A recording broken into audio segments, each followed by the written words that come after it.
Hey everyone, welcome back to episode 5 of our Explainer series. Today, we're exploring a seriously fascinating topic, the near death and rebirth of the author. You know, we tend to think of authorship as this permanent, unchanging fact of life. You write a book, you write a song, you're the author. Simple, right? Well, actually, no. As the sources we're digging into today reveal, the very concept of the author is in a state of constant evolution. And right now, it's facing some totally unprecedented existential threats. Okay, let's dive into this. Here is our structural roadmap for the day. 1. Birth of the modern author. 2. The philosophical death. 3. The digital piracy threat. 4. The rise of AI authorship. And finally, 5. The magic of inspiration. So, let's start right at the beginning. Section 1. Birth of the modern author. Now, it might actually surprise you to learn that the author, as we know it today, is a relatively modern invention. Let's move to our timeline and see how this builds. Authorship fundamentally shifted way back in 1710 with the Statute of Anne in Britain. This essentially inaugurated copyright, giving authors the exclusive right to exploit their original works. Then, jump centuries later to 1967, and we hit a massive philosophical wall with post-structuralist critiques. Fast forward a bit to 1999, and boom, the internet age brings Napster and widespread digital piracy. And that brings us to today, the 2020s, where we're navigating the incredible rise of generative AI.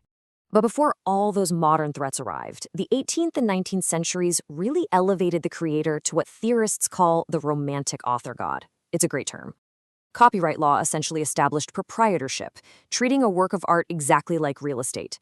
In response to the cold logic of the Enlightenment, the Romantics elevated the author to the status of a cultural hero.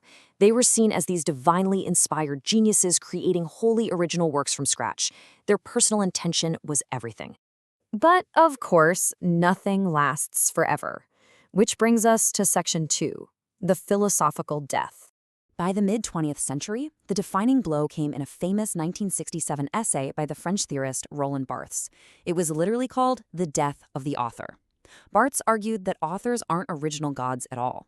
He claimed that any text is really just a tissue of quotations drawn from the innumerable centers of culture. Basically, his argument was that language itself speaks, not the author. So Barthes completely stripped away that romantic glorification of the author and replaced it with a brand new concept, the scripter. A scripter is merely an enunciator. They don't possess divine inspiration. Their only real power is to mix writings, to copy, and to recombine cultural data from a vast dictionary. Under this theory, you shouldn't even look at an author's biography or their intentions to understand a book. The author is just a vessel. And he ended his essay with this incredibly provocative conclusion: the birth of the reader must be at the cost of the death of the author. What a line, right? His point was that the true meaning of a text isn't fixed by the person who wrote it at all. It's generated entirely by you, the reader, interacting with it. Honestly, it was a massive conceptual earthquake in how we view creativity. But while Barthes gave the author a philosophical near-death experience, a very literal physical threat was looming on the horizon. Section 3, the digital piracy threat. The internet came along and turned all solid media, books, CDs, films, into malleable data. In 1999, peer-to-peer sharing platforms like Napster broke the traditional copyright model entirely. Remember, the modern author relies completely on the exclusive right to sell copies. Well, the internet enabled instant, infinite copying for free. It essentially stripped authors of their royalties overnight, creating an environment where copyright law was just flat out broken by online culture. Now, what's really interesting and honestly devastating about this is the sheer scale of the financial loss.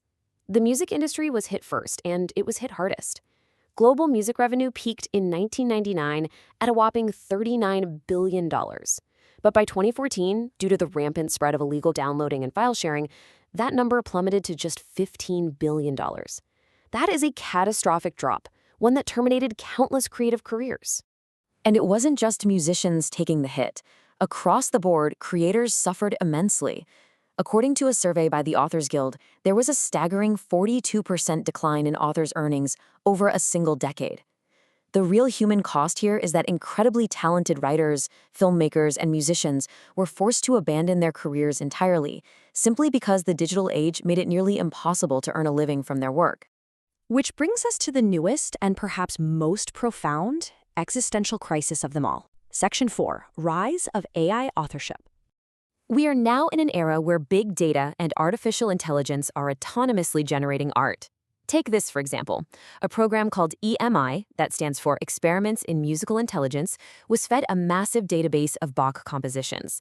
It generated a piece of music so convincing that a live concert audience actually mistook it for genuine Bach, picking it over a piece written by a human music professor. No way, right? Today, we have algorithms writing novels, generating news articles, and composing pop albums. It completely blurs the line between human and machine creativity.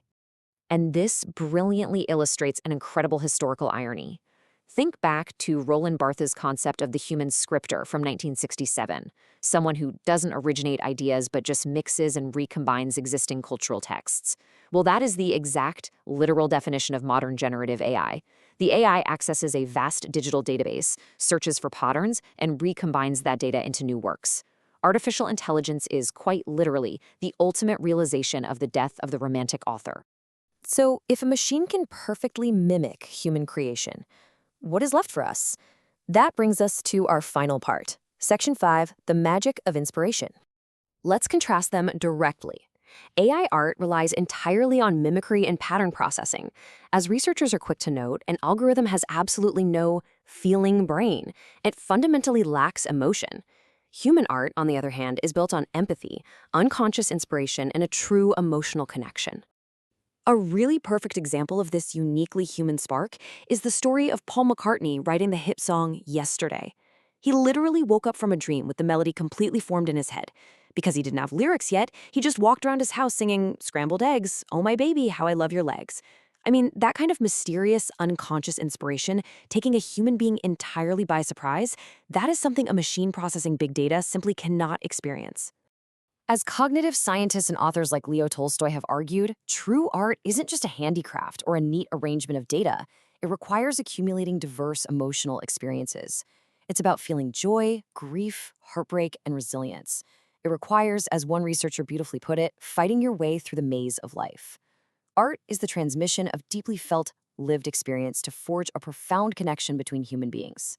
So, the crucial point is this. While technology and philosophy have continually threatened the traditional romantic idea of the creator, perhaps the true essence of authorship isn't about property rights or perfect data recombination at all. It's about our shared human experience. I want to leave you with this provocative thought. If AI can perfectly mimic the final product of art, does the author even need to be human? Or is the messy, emotional reality behind the art the only thing that truly matters? Think about that next time you read a book or stream a song. Thanks so much for joining me on this explainer, and I'll catch you next time.